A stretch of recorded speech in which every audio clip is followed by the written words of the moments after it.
O Senhor esteja convosco. Ele está no meio de nós. Proclamação do Evangelho de Jesus Cristo, segundo Lucas. Glória a vós, Senhor.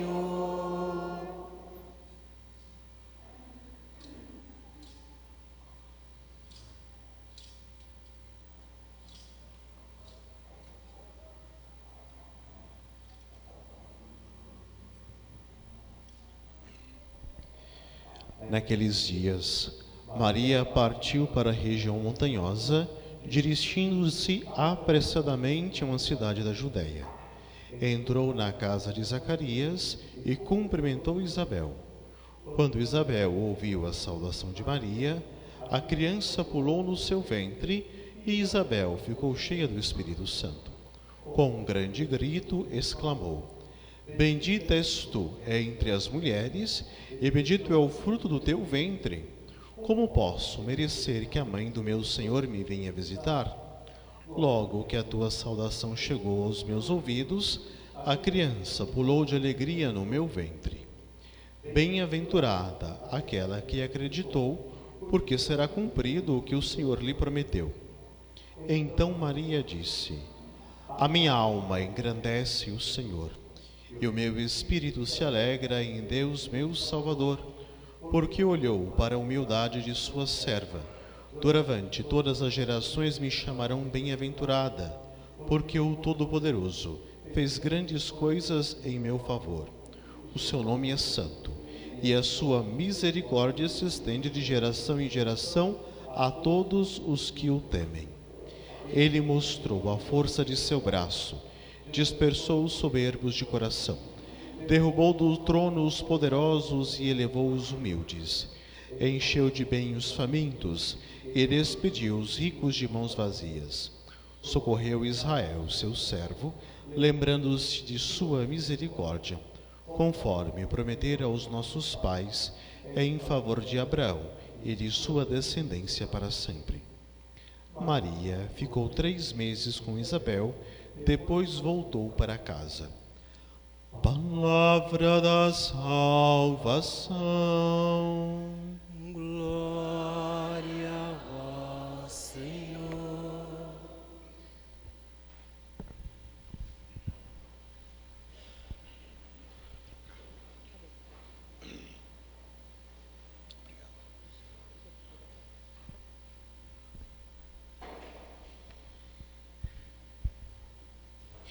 Queridos irmãos e irmãs, nós celebramos hoje em todo o Brasil, com exceção daquelas comunidades onde se celebra no próprio dia, no dia 15, celebramos a Assunção de Nossa Senhora, grande solenidade, grande dia de guarda também, dia de preceito, em que a Igreja no Brasil tem concessão, tem uma permissão especial para se transferir para o domingo próximo. E essa permissão especial também se estende a nós, ao celebrarmos hoje essa solenidade da Virgem Maria, que, como o dogma disse, Maria foi assumida de corpo e alma aos céus. E a liturgia nos mostra um pouco desse mistério que se deu na Virgem Maria, como também modelo de seguidora do Senhor Jesus e de discípula, e também se dará a cada um de nós. Quando lemos o Apocalipse de São João, e aí nós também, eu acredito que muitos de vocês já pegaram a Bíblia e começaram a ler ela pelo Apocalipse. Muitas vezes eles perguntam para o padre: Padre, qual livro eu devo começar a ler a Bíblia? Aí a pessoa pergunta: pelo Apocalipse? A resposta é: não, nunca você vai começar pelo Apocalipse. Primeira coisa, que a palavra Apocalipse não significa destruição, significa revelação. Deus não está destruindo, Ele está revelando aquilo que se dará. E nós podemos observar no Apocalipse que há um movimento, sim, de consumação, destruição no sentido de eliminar aquilo que é ruim, e nova criação no Cordeiro imolado. Por isso, o Apocalipse começa com a imagem do Cordeiro imolado e conclui com o Cordeiro imolado. E nós temos aqui, no capítulo 12 do livro do Apocalipse, uma grande visão. Primeira coisa que nós devemos compreender: o Apocalipse, ele fala de uma realidade que vive o apóstolo São João, realidade que também se estende ao nosso tempo. O Apocalipse aqui está ligado àqueles que querem compreender a revelação de Deus e fazer com que a sua vida seja de acordo com a vontade de Deus e também seguindo o Cordeiro imolado. E aqui nessa imagem nós vemos abrir o templo de Deus que está no céu, ou seja, o palácio de Deus, onde Deus habita e onde Deus está presente. E de lá sai a Arca da Aliança. Eu pergunto para vocês, gente, onde está a Arca da Aliança? Vocês sabem responder? Alguém sabe me responder? Ninguém sabe. Segundo o filme do Indiana Jones, está escondido, né? Segundo as teorias da conspiração, está desaparecido. A história conta que a Arca da Aliança, ela foi retirada do templo por ocasião da invasão de Nabucodonosor sobre Jerusalém. E de lá a arca desapareceu. Alguns falam que a arca foi retirada antes da invasão de Nabucodonosor, antes do cativeiro, e outros falam que foi retirada durante o cativeiro. Não sabemos. Nós só sabemos que a primeira Arca da Aliança, que Moisés, segundo a vontade e o mandato de Deus, construiu para que ali estivesse as tábuas da aliança e estivesse também depois o cajado de Moisés, essa primeira arca é um sinal provisório, um sinal temporário. Por quê? Porque era preciso que a primeira arca sumisse da história, que ninguém escuta mais falar dela depois disso, para que tivéssemos a nova Arca da Aliança, que é um sinal definitivo da presença de Deus. A primeira arca é um sinal provisório. Deus ainda não está de forma plena presente com o seu povo. Agora, a nova Arca da Aliança, sinal definitivo. Cadê? Está aqui não, está ali. A nova Arca da Aliança nada mais é do que o ventre virginal da Virgem Maria. No ventre da Virgem Maria nós temos... Deus acompanhe, filho. Acompanhe também, amém, né? No seio virginal de Maria, no ventre virginal de Maria, nós temos ali a nova Arca da Aliança, onde não mais Deus habita de forma provisória. Agora Deus habita de forma permanente. E Deus se faz carne. O Verbo se fez carne e habitou... Ai, vocês estão fracos de catequese, hein? E o Verbo se fez carne e habitou entre nós. O Verbo agora, a vontade de Deus, a palavra eterna de Deus, não está mais em duas tábuas. A vontade eterna de Deus agora é carne. E nós damos o nome de Jesus. Essa visão que o Apocalipse de São João tem, uma visão aterradora, visão que nos pode amedrontar, de um dragão enorme, com 7 cabeças, em cada cabeça 10 chifres, sobre as cabeças e 7 coroas, um em cada cabeça. A cauda varria 1/3 das estrelas. Primeira coisa, o mal. O mal pode ter uma imagem apavorante, porém ele não tem força plena. Ele só tem 1/3 da força que nós imaginamos que ele tenha, mas não tem tanta força assim. A arca da aliança que nós vemos descer, agora a arca é um novo sinal. Uma mulher revestida de sol. O sol é presença da glória de Deus. É o próprio Deus presente que reveste aquela mulher, mostrando que essa mulher não é qualquer mulher, é uma mulher elegida por Deus, que tem na lua, debaixo dos pés, a lua. Ela é trono do Senhor do tempo e da história. No ventre dela está o autor da criação. Ela tem uma coroa de 12 estrelas, pois ela reina com todas as tribos. Ela é rainha das tribos, rainha dos apóstolos, rainha de todos os anjos e mãe da igreja. E ela traz em seu ventre uma criança, o autor da vida e da criação. Nós interpretamos como o Senhor Jesus. Quem é essa mulher? Nós vemos que ela é a imagem perfeita dos seguidores do Senhor Jesus.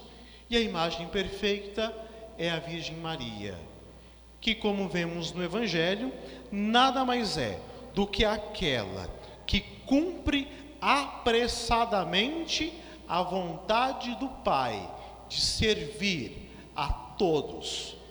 Maria, quando ela soube que Isabel estava grávida, ela logo juntou as suas coisas, não pensou 2 vezes e correu ao encontro de Isabel para servir. Primeira coisa que nós compreendemos da Mãe de Deus e nossa, imagem e modelo da igreja. A igreja e cada um de nós devemos ser servidores. A igreja é chamada a servir, especialmente aqueles que mais precisam. Segunda coisa, quando Maria entra, Isabel fica cheia do Espírito Santo, porque aquela que está diante não é alguém que tem qualquer espírito e qualquer graça. Ela tem em seu ventre a graça criadora, a graça maior. E por isso Isabel, ao ver aquela menina, ela saúda: bendito és tu entre as mulheres, e bendito é o fruto do teu ventre. Segunda coisa que nós compreendemos: a igreja e os seguidores, aqueles que estão com Maria, têm que estar cheios do Espírito Santo, repletos do Espírito Santo. O Espírito Santo é que preenche o nosso vazio. E segunda coisa, aqueles que estão com o Senhor Jesus e com a igreja são benditos, porque o que a igreja apresenta ao mundo é Jesus. Maria, com um cântico, belo cântico que nós muitas vezes rezamos, ela mostra: o poderoso fez grandes coisas em nosso favor, em favor da Virgem Maria, não por nossos méritos, mas por causa da misericórdia dele. E a misericórdia dele é tão grande que ele confunde os grandes e poderosos e faz com que os pequenos tenham grande lugar no reino. Sacia de bens aqueles que têm fome, e aqueles que se vangloriam do excesso saem de mãos vazias. Ele derruba os poderosos e eleva os pequenos. Faz tudo de geração em geração, porque sua mão é forte, seu braço estendido, e ele faz com que nós, seus servos, possamos participar da promessa que Deus fez a Abraão e a sua descendência. Promessa que nós participamos do reino definitivo, reino que nós escutamos na carta aos Coríntios, que nós escutamos na segunda leitura. Reino que começa com Cristo como cabeça, e aqueles que são de Cristo, como nós e a Virgem Maria. A ressurreição é para todos que estão com Cristo, e nós compreendemos que assim como o primeiro Adão caiu, e a primeira Eva também caíram, primeiro Adão e a primeira Eva caíram, agora nós temos um novo Adão que reergue toda a humanidade caída, e uma nova Eva que devolve o fruto à árvore da criação. Por isso nós falamos à Virgem Maria: bendito o fruto do teu ventre. E aos pés da cruz, Maria devolve o fruto à árvore da criação que antes estava morta e agora ganha vida novamente. Por isso, o fruto do ventre da Virgem Maria é rei por toda a eternidade, porque ele apresenta para nós o reino de Deus, e ele irá reger e rege o reino de Deus. E como escutamos no Salmo, em Maria nós temos a rainha que se reveste de ouro e riquezas para se apresentar diante de Deus, não como poderosa, mas acima de tudo como servidora, como aquela que está atenta à vontade de Deus. Por isso, Maria. E aí, muitas vezes nós escutamos outras pessoas falarem: ah, Maria é qualquer mulher. Não é qualquer mulher. Não é qualquer mulher.